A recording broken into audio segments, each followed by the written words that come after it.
그 이래가 거의 참에 아시아로부터 온 유대인들이 성전에서 바울을 보고 모든 무리를 충동하여 그를 붙들고 외치되, 이스라엘 사람들아 도우라! 이 사람은 각처에서 우리 백성과 율법과 이곳을 비방하여 모든 사람을 가르치는 그 자인데 또 헬라인을 데리고 성전에 들어가서 이 거룩한 곳을 더럽혔다! 이는 그들이 전에 에베소 사람 드로비모가 바울과 함께 시내에 있음을 보고 바울이 그를 성전에 데리고 들어간 줄로 생각함이로라. 온 성이 소동하여 백성이 달려와 모여 바울을 잡아 성전 밖으로 끌고 나가니 문들이 곧 닫히더라. 그들이 그를 죽이려 할 때에 온 예루살렘이 요란하다는 소문이 군대의 천부장에게 들리매 그가 급히 군인들과 백부장들을 거느리고 달려 내려가니 그들이 천부장과 군인들을 보고 바울 치기를 그치는지라. 이에 천부장이 가까이 가서 바울을 잡아 두 쇠사슬로 결박하라 명하고 그가 누구이며 그가 무슨 일을 하였느냐 물으니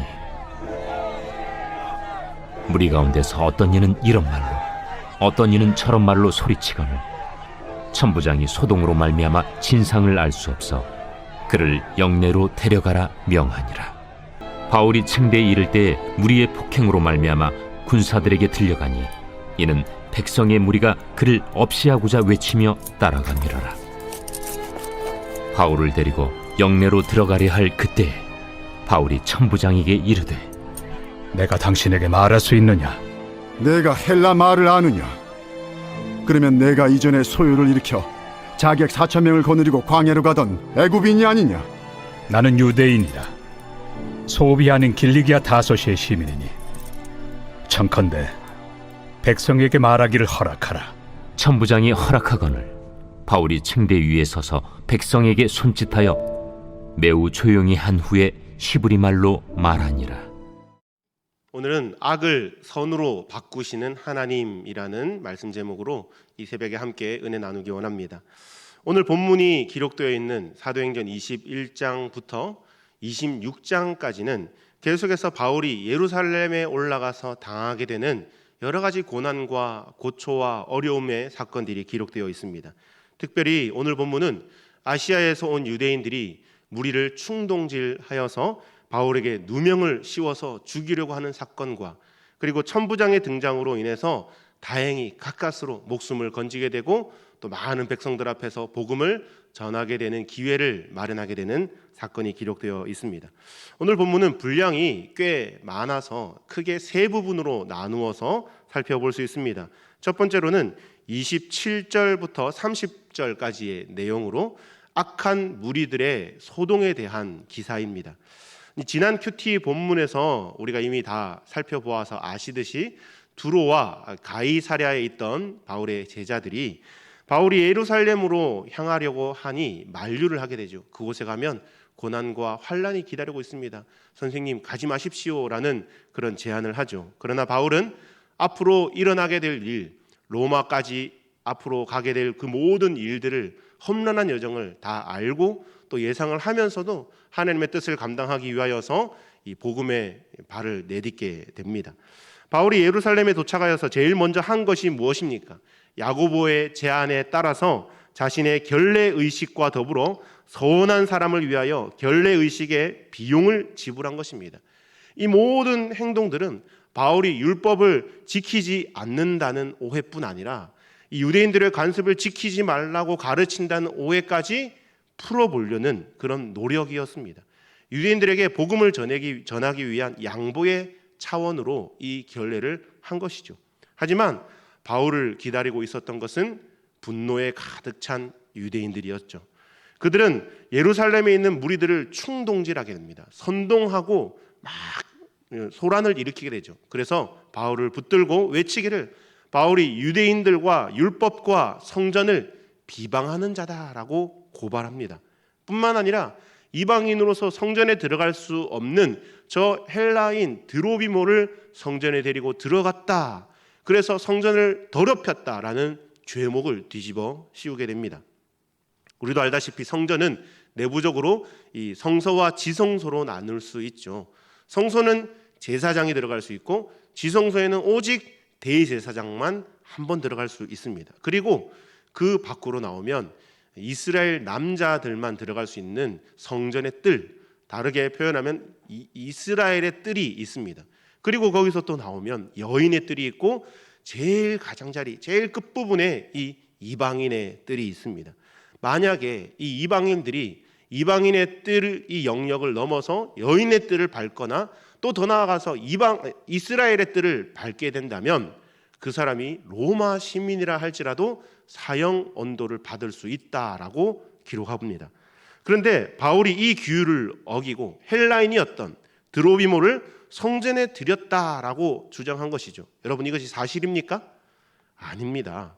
엄연히 모함이고 가짜 뉴스인 것이죠.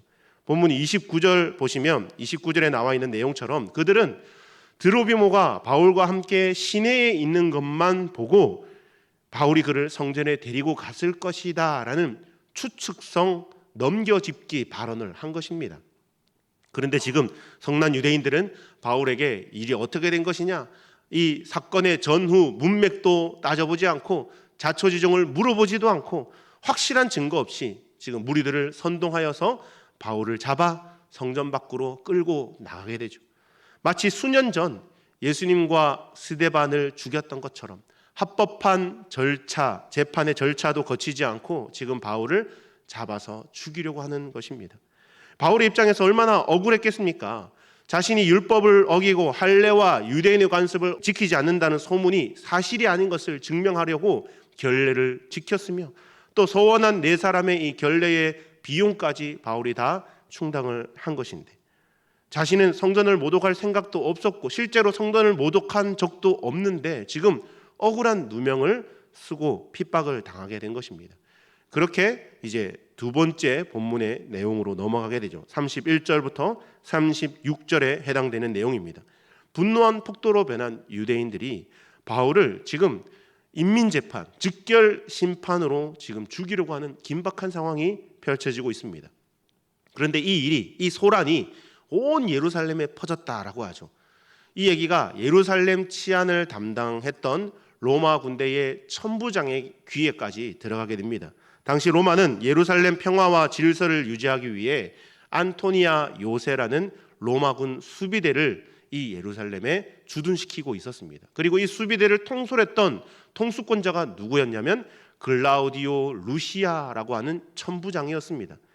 이 안토니아 요새는 높이가 약 25m로 성전보다 더 높았다고 합니다. 그렇기 때문에 이 요새에서 바라보면 성전에서 어떤 일들이 일어나나 주변의 이 백성들의 모습을 살펴볼 수 있었다고 하죠. 그리고 이 성전 북쪽과 있는 이 바깥들과 계단으로 연결되어 있는 구조였기 때문에 군대들을 빨리 급하게 이제 파송할 수 있는, 투입할 수 있는 것이 가능했다라고 기록으로 남아 있습니다.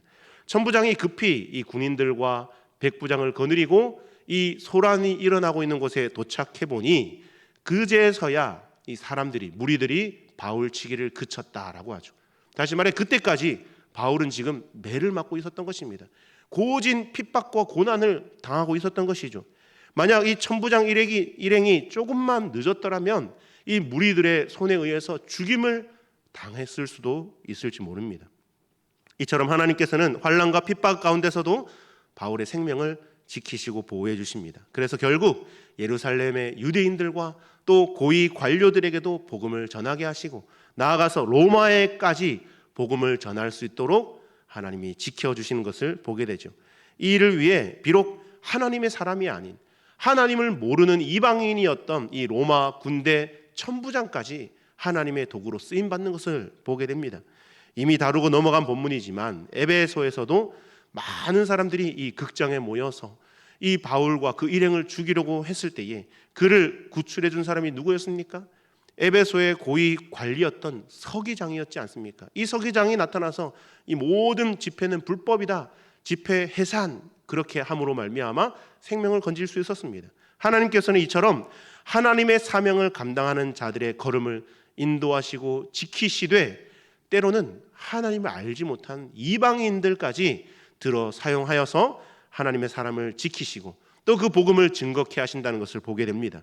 이제 바울은 말씀에 이미 예언된 대로 천부장의 손에 결박이 되어서 이 구체적인 진상을 파악하기 위해 안토니오 요새 영내로 들어가려고 합니다.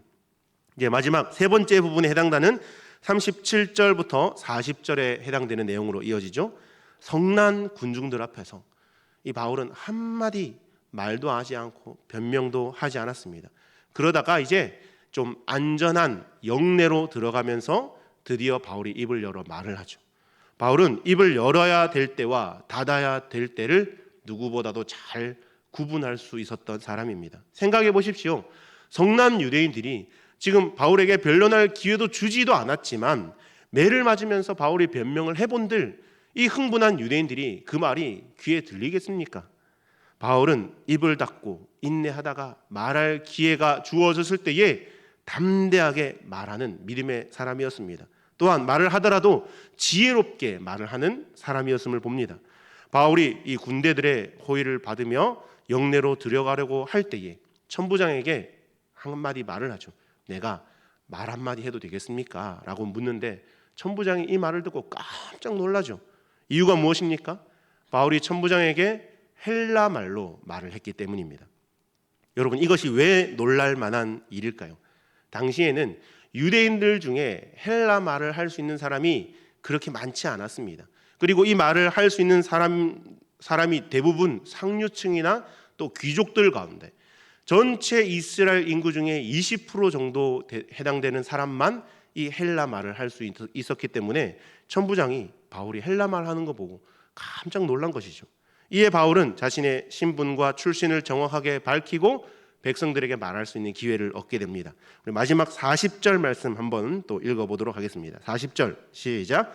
천부장이 허락하거늘 바울이 층대 위에 서서 백성에게 손짓하여 매우 조용히 한 후에 히브리 말로 말하니라.